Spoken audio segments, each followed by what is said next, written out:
wandering the streets in a world. I'm going to be showing you how to make our bracelets that go in our G.R.A.C.E baskets. I've got all my supplies laid out here.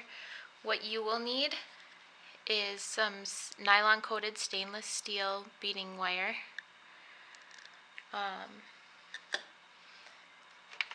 You will need a little footprint charm,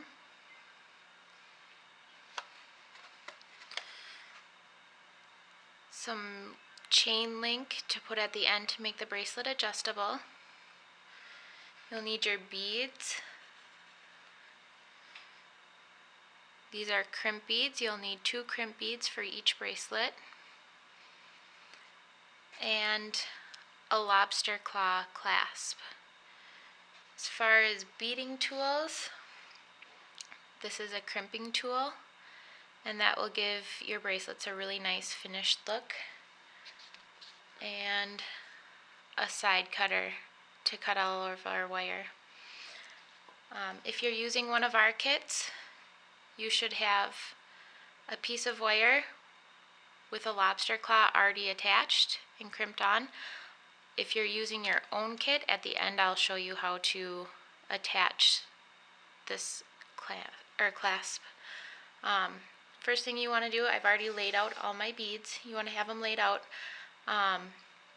It should be about 6 inches. Now some of my beads are facing sideways, so I went a little over because I know it's going to get shorter when I put them on the wire.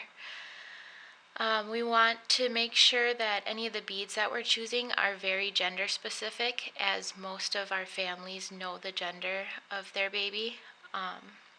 So pinks and purples are really good for girl bracelets. Blues and greens are really good for boys.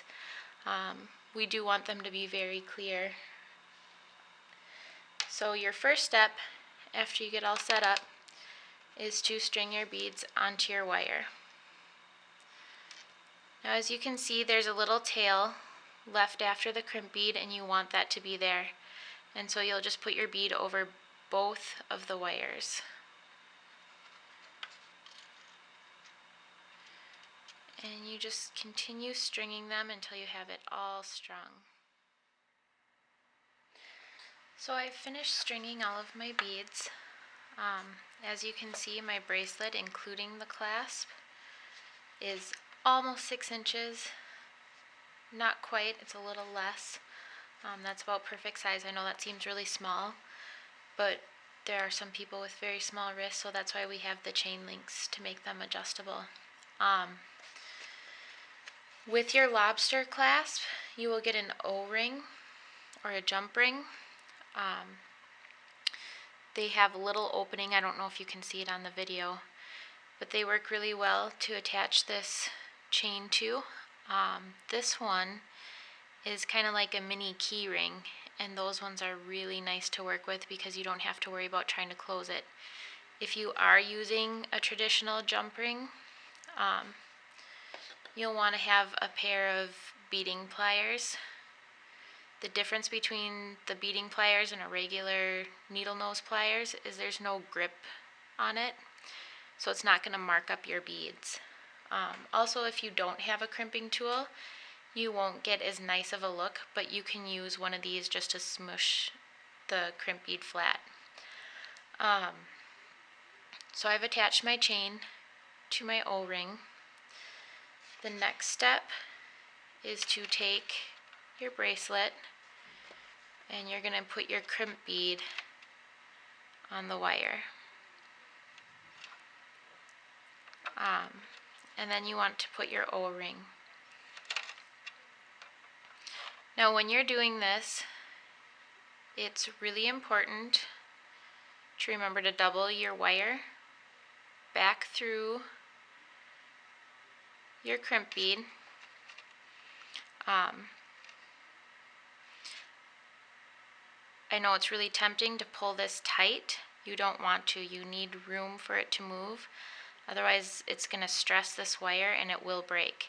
And you want just the tiniest bit of space between your crimp bead and your other beads. If you leave too much, the beads will slide around and there'll be big gaps of wire. if you don't leave enough, when the bracelet is on, any stress will, or any tension will put stress on this wire and it will end up breaking. So you need to leave a little space. Now, with our crimping tool, there's 2 different dents in it. The one for this back on my tool has a little notch in the middle on one side. That's the one you want to use first. You're going to place it inside that furthest back slot and pinch it. It'll put a little dent in the center and the other side will be rounded. The next step is to take the rounded.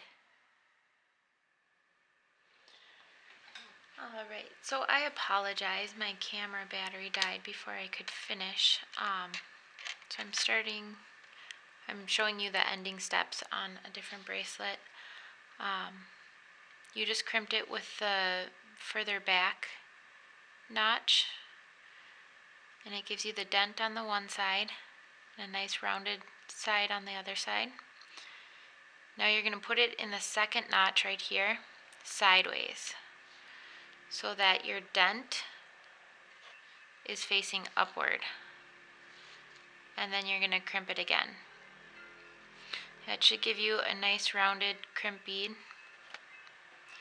And then you're going to take your wire and just feed it back through a few of your beads. The smaller ones are a little more tricky to get it through. Larger beads it should go through pretty easy. You don't have to go really far.